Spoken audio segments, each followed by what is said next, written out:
Long ago, in a green and quiet valley, there lived an old farmer who was wealthy in the way only patient men become wealthy, slowly, and without ever seeming to try. At the far edge of his orchard stood an ancient oak. It was older than the farmer, older than his father's father, and in the dark tangle of its roots lived a great serpent. Every evening, as the sun slipped behind the hills, the old man carried a clay bowl of warm milk and set it gently among those roots. And every morning the bowl was empty, and at the bottom of it lay a single gold coin, bright as the first hour of day. This had gone on for more years than the farmer could count. He never asked where the gold came from. He never reached his hand into the dark to learn how large the serpent was, or what else might sleep beside her. He brought the milk, she left the coin. Between them lay a thing far more valuable than any of the gold. A quiet trust, kept by both, broken by neither. A boundary respected, the old man liked to say, is the only fence that never needs mending. But one autumn, word came that he was needed in a far city, many days' walk away. Before he left, he called his only son to the gate and took the boy by the shoulders. "Each evening carry the milk to the old oak," he said. "Set it among the roots. Take what you find in the morning and ask nothing. Fear nothing. There is an old friend there who has kept us well." The son nodded. The father went. On the first evening, the boy did as he was told, and in the gray of morning the coin was there, warm-colored, perfect, waiting at the bottom of the empty bowl. He should have been glad.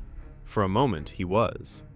But a single coin is a small thing in a young hand, and behind it, the boy began to imagine something larger. One coin a day, he thought, a whole life of waiting, an evening at a time.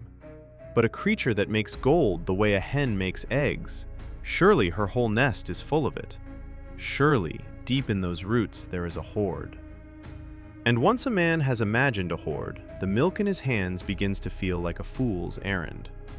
That evening he carried the bowl to the oak as before, but hidden in his other hand was a sharp, gray stone. He set the milk down. He waited in the long shadows. And the serpent came, unhurried, unafraid, the way she had come 10,000 evenings, trusting the hand that had always fed her. She lowered her great head toward the bowl. The boy struck. The blow came down hard, and the night cracked open with it. But the serpent was old and quick, and the stone meant for her skull tore instead along the side of her head. She reeled back, and in that single blinding instant she understood everything: the milk, the shadow, the stone, the years. What came after came faster than thought. When the dark settled again, the boy lay still in the wet grass. The serpent was gone, and the bowl of milk sat untouched between them, slowly going cold. The father returned many days later to a silent house.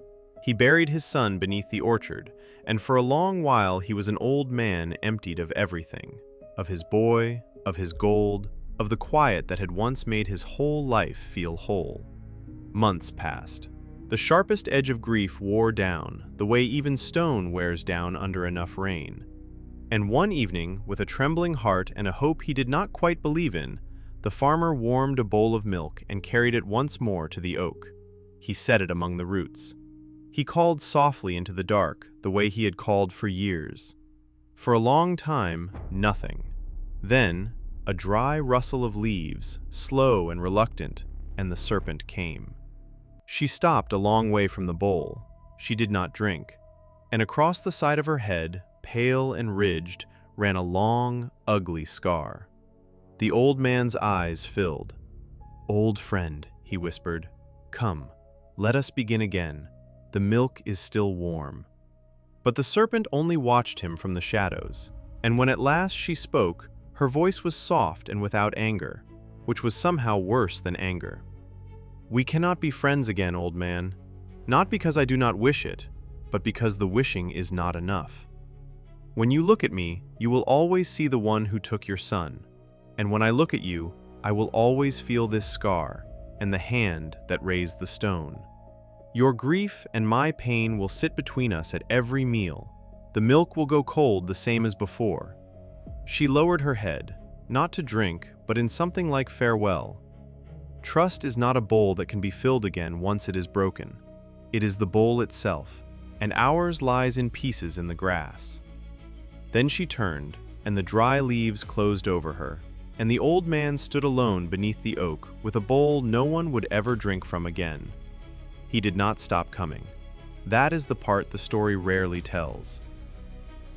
Every evening, until he was too old to walk the orchard path, he set the milk among the roots, not because he believed she would return, but because the carrying was the only apology he had left. And some apologies are meant to be offered forever, and accepted never. Trust is built one quiet evening at a time. Over years, a man forgets to count, and it is broken in the space of a single raised hand. The gold was never the treasure. The milk was never the treasure. The treasure was the dark between the roots, where two creatures unalike in every way had once agreed to trust each other, and chose, each evening, to keep that promise. So guard the ones who trust you. Guard them more carefully than gold, because some bowls, once broken, can be laid side by side in the grass forever, and never again hold a single drop.